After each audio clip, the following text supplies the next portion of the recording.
La centrale agricole, c'est un incubateur motel pour entreprises en économie sociale ou Inc. qui font de l'agriculture urbaine. On a plus de 90 000 pieds carrés sous notre responsabilité, puis on sous-loue ça à des startups ou des entrepreneurs qui ont des projets en agriculture urbaine.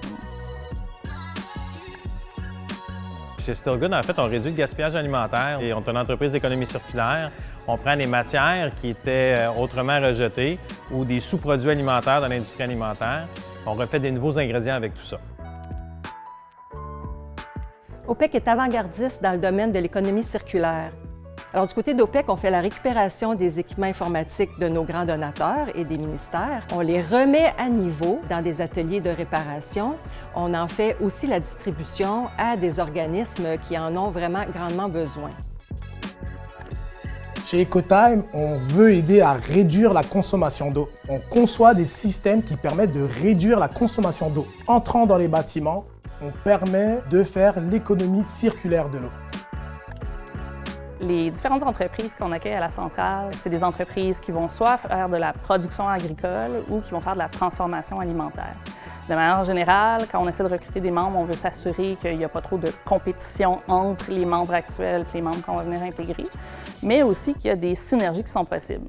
Donc, les membres ici, ça va de tout. On a des producteurs d'insectes, on a des producteurs de poissons, des producteurs de champignons. On a des gens qui prennent différents extrants pour les transformer en matière qu'on pourrait utiliser dans la construction. On a vraiment de tout. Chez Still Good, en fait, on utilise différentes matières. Donc, on travaille entre autres avec les drèches de microbrasserie. On transforme ça en farine.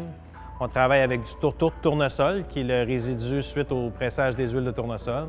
On travaille aussi avec le chaff de café, qui est de la pellicule suite à la torréfaction du café. On travaille aussi avec les pulpes de fruits, de légumes, d'avoine ou de soya, par exemple. C'est tous des intrants qui étaient destinés à l'enfouissement ou qui n'étaient pas utilisés. Et nous, on les reprend pour en faire de nouveaux ingrédients pour l'alimentation humaine.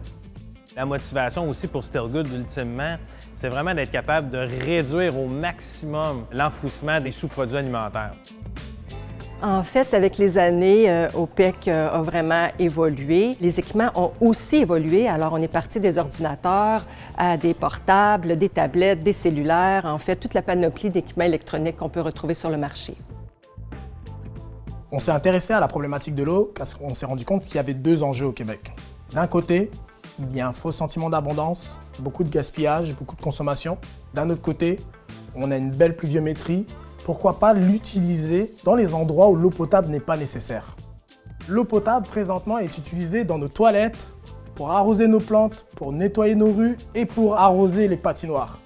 Et on s'est dit, pourquoi on ne prendrait pas une ressource gratuite qui nous tombe sur la tête pour alimenter ces endroits-là et justement nous permettre d'économiser cette belle ressource. Ça nous a amené à créer notre premier dispositif qui s'appelle l'Oasis. C'est un système qui gère les précipitations de manière automatisée, autonome.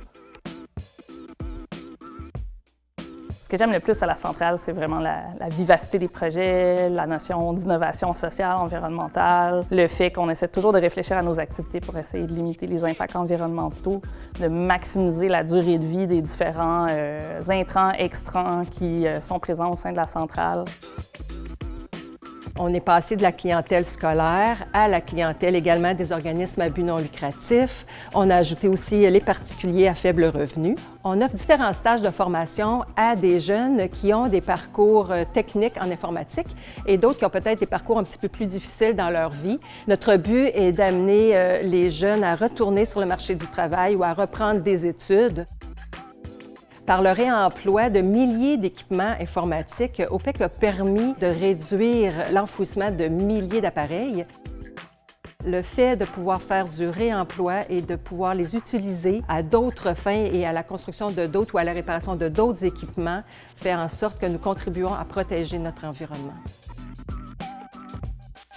De plus en plus d'entreprises et de municipalités doivent répondre à des enjeux environnementaux de plus en plus stricts.